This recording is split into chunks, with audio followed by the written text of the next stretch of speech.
What's good, YouTube? It's me, Coach 67 Sports TV. Shout out to the awesome and amazing LDBC, Lions Den Boston community. Shout out to the greatest university in the world, the Southern University, home of the Mighty Jaguars. In this particular video, I'm going to talk about Homecoming 2023. Okay, today is Southern University's homecoming against Lincoln University. Lincoln is 0-3, Southern is 2-3. So with this game, Southern is expected to get back to 500. I'm not going to go really in-depth in terms of like the X's and O's, what's going to happen, because truthfully speaking, Southern is a heavy favorite for this particular game. The expectation is that Southern wins. However, in this game, I think Coach Dooley should not only play Harold Blood, but we should see Noah Biden. We should see Dylan Moroder in this particular game. All three quarterbacks should play. Southern should have an impressive performance. However, this game is not going to tell me anything when Southern gets back in the SWAC play. So for this game, all three quarterbacks should play. Southern should focus on continuously improving their running game. Because it's clear at this point that Coach Dooley sees Harold Blood more as a game managing type quarterback. And, you know, myself and another coach was talking last night. Essentially, he was like, Coach, if you had to pick right now between a prime Marcus Jacoby and this current version of Harold Blood, who would you pick? And to me, it was an easy answer, and it's Harold Blood.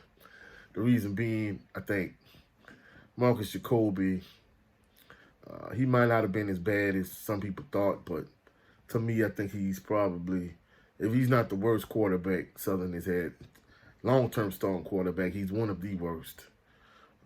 I think they pretty much are almost on par with each other.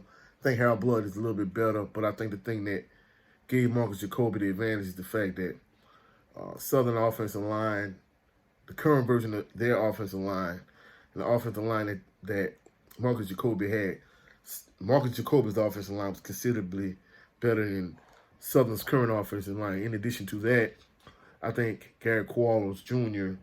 and Steve Warford are pretty much similar in terms of the caliber of back. They're both like smallish, shifty, fast type running backs. So I think Southern's defense then and now are pretty much parallel. Southern's running backs parallel. I think at the wide receiver position, I think Harold Blood has more weapons than Marcus Jacoby had, but at the same token, the offensive line then is much better than the offensive line now. But more than anything, I think with this homecoming game, I think Southern should just continue to focus on their improving running game, the offensive line, and more than anything, in the event that Harold Blood gets injured or gets hurt, let's see what Noah Bowden could do. Let's see what Dylan Moroder could do, so on and so forth. And let's just, I mean, you don't want to look past anyone, but let's just be truthful. Southern is going to win this game. They're a heavy favorite. So what is Southern going to do when they get back in the SWAC play? So, I mean, that's the biggest thing I'm looking forward to. Of course, you know, there's going to be a lot of people on Southern University's campus. In addition to that, I know cell phone service is probably going to be terrible in A.W. Mumford Stadium, P. Richardson Field. So more than anything, you know, this is the type of game you have for homecoming. You get an easy win, and you just look forward to getting back in the SWAC play. Now, in addition to Southern, I know Grambling, a lot of HBCUs, this is their homecoming weekend.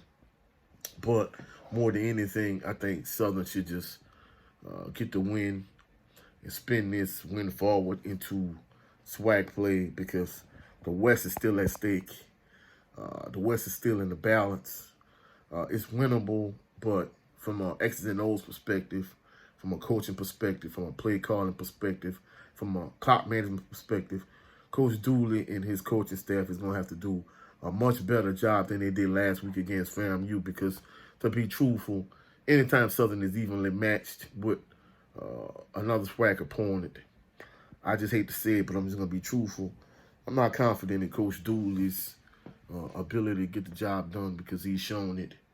Whether the SWAC championship game last year, the 3 losses they have this year, anytime Southern is on par, evenly matched with another team, he seems to find a way to lose those particular games because in all actuality, he didn't give Southern best chance to win last year in the SWAC championship game. I know many individuals are going to be like, well, Coach Prime, you know, Jackson State was by far the better team, so on and so forth. But even with that being said, he didn't start Glenda Bowman McDaniel. He didn't give them the best chance and best opportunity to win the SWAC championship game last year. This year against Alabama State, that was a winnable game. Alabama State won. He didn't put them in the best situation to win. This year against Jackson State, again, another winnable game. He didn't give Southern the best chance nor the best opportunity to win. And last week, I think is, you know, thus far, it's huge indictment on Coach Dooley because now at this point, it's a pattern. You know, he makes terrible decisions from a head coach's perspective. His game management skills is terrible. His play calling is terrible. His clock management is terrible. I mean, these are all categories that makes a head coach an excellent head coach in the grand scheme of things. You know, that's why many individuals, when Les Miles was at LSU, you know, they felt like he was an excellent recruiter. But anytime a game was close, they felt like his game management, his clock management was suspect, you know, at best. So we just looking to see if there could be some progression in terms of him being able to rely more heavily on the running game and, you know, see if the running game could carry the rest of the offense through. So that's it for this video. You saw any value in this video, like the video, share the video. Comment in the comment section, subscribe to the channel. Also click the notification bell so you can be alerted anytime I post any new videos. Also check out my brother's channel, Jared O'Lovin Green. Him and I usually on Sundays 7 p.m. Central Standard Time, 7:30 p.m. Central Standard Time with the Southern Baller Show. Today on this channel, of course, there was no Bayou Sports Talk, but next week we're going to return with Bayou Sports Talk episode 22 at 2 p.m. Central Standard Time next Saturday. Also, check out my brother Brent Fox's channel. So, you know, check out myself and my LDBC brethren. Hopefully, y'all have a blessed, phenomenal day, blessed, phenomenal weekend. I'll hit you with post-game reaction. That's it for this video. Catch y'all on the rebound. Peace and blessings.